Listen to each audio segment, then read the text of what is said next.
I still remember the exact moment my blood ran cold, my stomach dropping in a way that made it impossible to even take a full breath.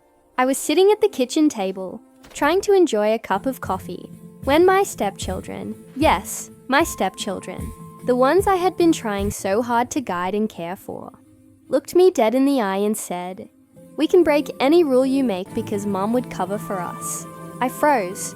My hands trembled around the coffee mug, and for a second, I couldn't even speak. Did I hear that right? Did they just openly brag about disrespecting me, right in my own home?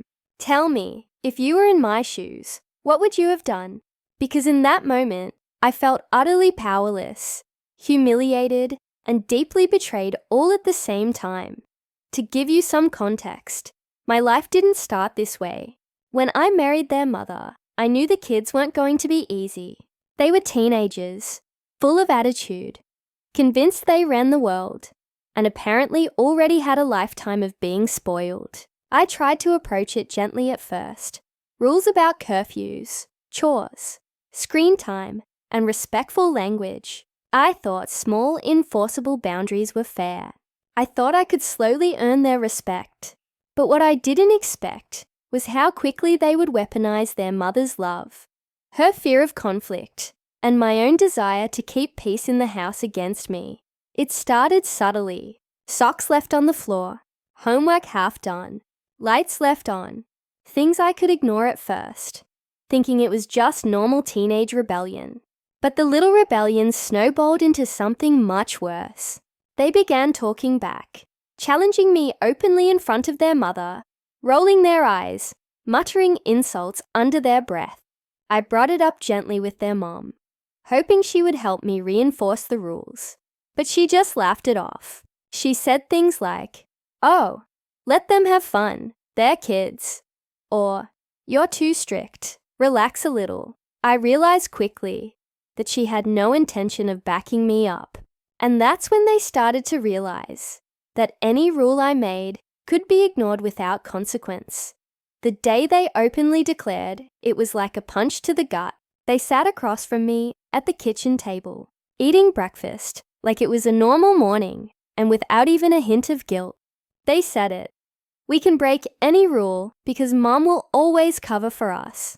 I wanted to scream.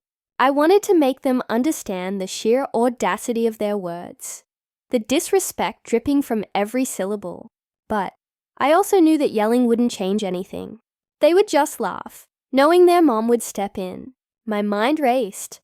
Was I wrong for feeling so angry? Was I overreacting? I knew I needed to think carefully, because whatever I did next would set the tone for the rest of our relationship. I started observing them more closely, noting their patterns, their favorite excuses, the exact way they pushed boundaries. And then it hit me. They weren't just testing me. They were trying to prove something. They wanted to feel untouchable, to see just how far they could go without facing real consequences. And the worst part, they had learned this tactic from the person I trusted most, their own mother. Every time I tried to enforce a rule, she would intervene, smoothing everything over, leaving me feeling like I had no authority, no power, no voice in my own home. One evening, after a particularly brutal day where I had caught them sneaking out past curfew, I tried again to have a calm conversation. I laid out the rules, explained why breaking them wasn't just disrespectful to me, but unsafe and irresponsible. I looked at them in the eyes, pleading for even a shred of understanding.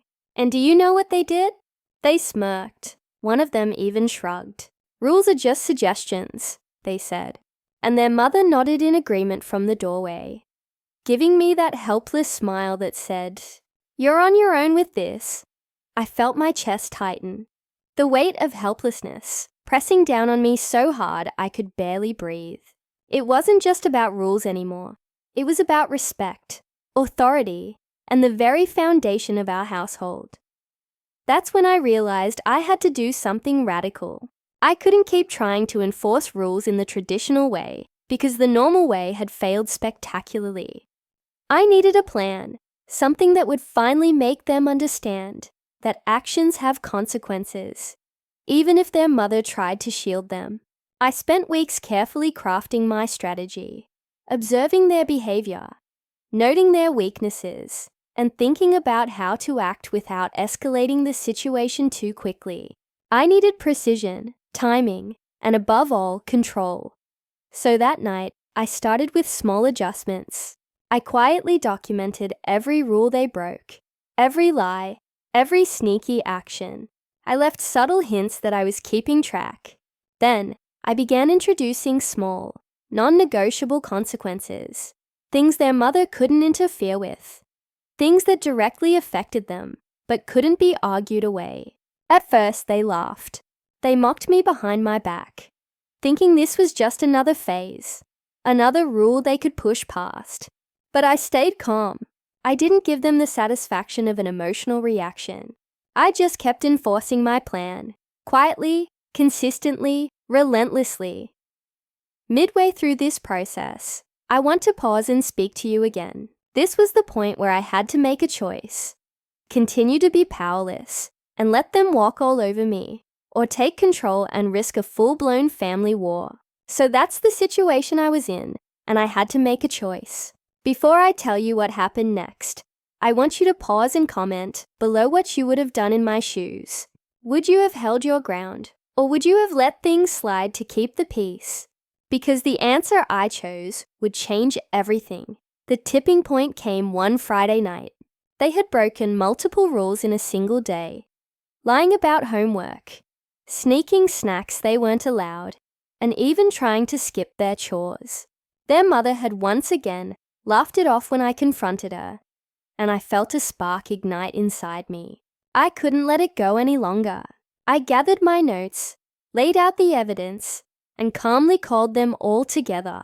I laid everything out in front of them. Every rule broken, every lie, every manipulation. I didn't yell, I didn't beg.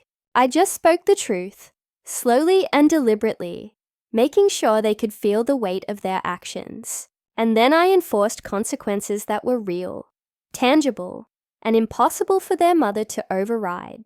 No devices for a week, no outings, and chores doubled. The look on their faces was priceless. Shock, disbelief, and anger, all wrapped into one. For the first time, they realized that breaking rules had real consequences, and that I could enforce them, no matter how much their mother tried to intervene. It wasn't easy, and it wasn't clean. There were tears, arguments, and some very tense moments. But by the end of the week, things had shifted. They tested me, of course. They always do. But the outright disrespect, the smug sense of invincibility, it began to fade. Slowly, painstakingly, the foundation of our household started to stabilize. And their mother, she learned too. She saw that covering for them wasn't helping anyone, not even them, and gradually, she started to back me up. The aftermath was complicated. Relationships had been strained, trust had been tested, and the house still had its chaotic moments. But the dynamic had changed. I wasn't just the rule enforcer anymore. I was the parent, the authority figure, the one who set the boundaries and ensured they were respected, and that, in itself, felt like a victory. It was a hard lesson for everyone involved, but sometimes, the only way to gain respect is to demand it, and to follow through, no matter how difficult it is. Looking back, I realize this story isn't just about stepchildren breaking rules or testing limits. It's about respect, boundaries, and the courage to enforce them when everyone else seems unwilling to. It's about knowing your own worth and refusing to be undermined, even when it feels like the entire household is against you.